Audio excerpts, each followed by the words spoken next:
Good afternoon. Who's ready to get wild and crazy in the craft room today? I got the crazy part covered. Okay, so for all of you that are wondering what happened with the green dress, I have made progress.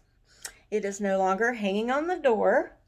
It's now hanging in the closet because there was no reason to keep that thing out. No, I did not hem it or hem the sleeve because what was the point? I was never gonna wear it. I did mention in my last video that my machine kept coming unthreaded and it really got on my nerves. Well, I investigated and figured out why. But I can't just tell you why, I have to tell you the whole story, okay? So, um, so this is a pin, okay? I think we all know that. This lesson is going to be about pins and needles. This is a pin. In one of the patterns that I did in the directions, which again are in French and English, and I probably was reading French, said that you can pin the pattern or pin the material, and you could sew right over the pin. Okay, well, that's good in theory. What they neglect to tell you, this little thin part is the part that you can sew over. You can't sew over the big ball on the end, which is what I did. And let me see. Yeah, here it is. This is what happened to my sewing machine needle when I hit the pin. Boys and girls, do not run over the ballpoint of a pin. Ballpoint pin. Is that a ballpoint pin? I don't know, some kind of pin. Okay, so I'm going to flip you around because I want to show you what led up to this, okay? What led up to my machine coming unthreaded. Okay, I'm going to flip you over. Hang on. Okay, now you're flipped over. This is my machine. This is where the needle is, of course. To get the needle out, to change it, you have to turn this little thing, which will not turn by itself. There is a little groove in there. So I'm thinking I can just take a penny and put it in that little groove, but it wouldn't fit. So then I tried a flathead screwdriver, like an idiot. Obviously that's not going to fit. So let me get back over here with you. So I turned to a well-known source called Google and looked up how in the world do I get the needle out to change it. And it tells me to look in my kit. This is my kit that came with the machine. So I get my kit. I'm going to switch you around again. Hang on.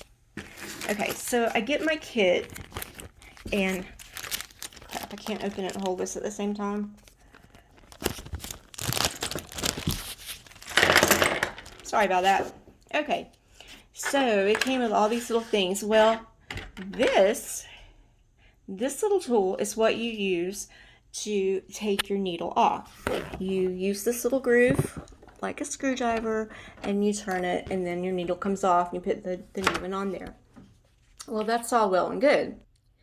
You have to make sure that it's all the way tightened when you put it back on, or else your needle is going to come unthreaded.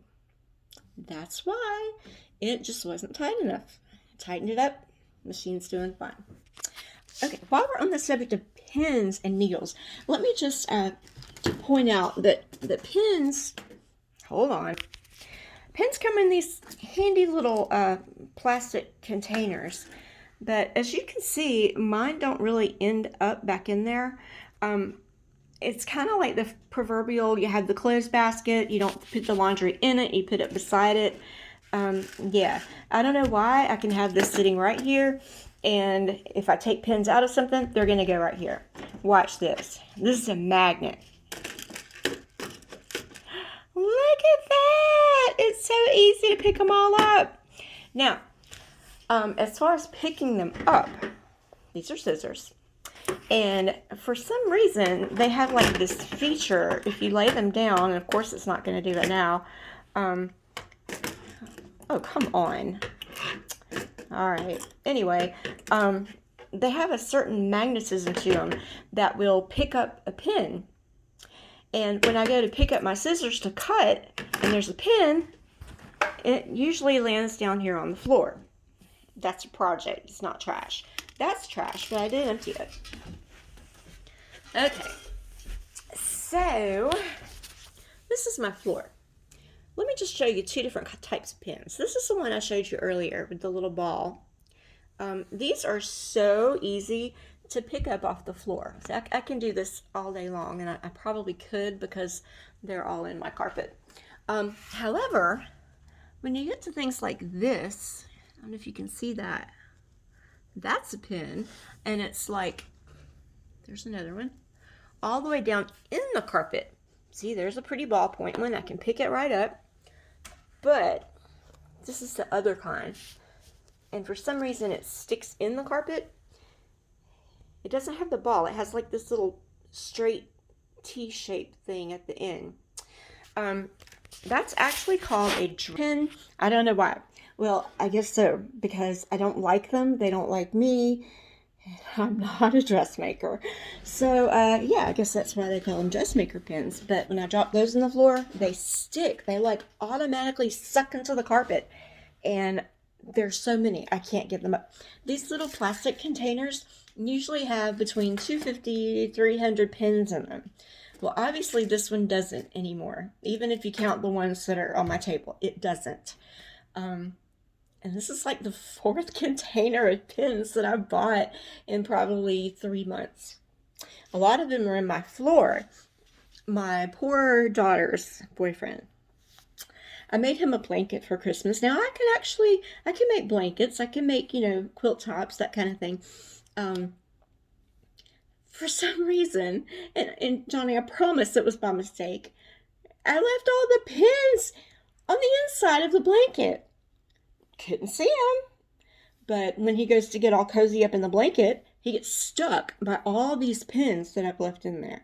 So that's where a lot of my pins have gone. Johnny, give them back. I'm just kidding. I'm sorry about that. So yeah, make sure you take pins out of everything. Double check that you take the pins out of everything. So my little magnet trick works really well on a table, but it does not work on the carpet, because the little tips of those pins are gonna get down on the carpet, and I have to go and get them out one by one, which is what I need to do this afternoon. So on that note, I'm gonna close. Our next video will be about making mistakes. Stay tuned.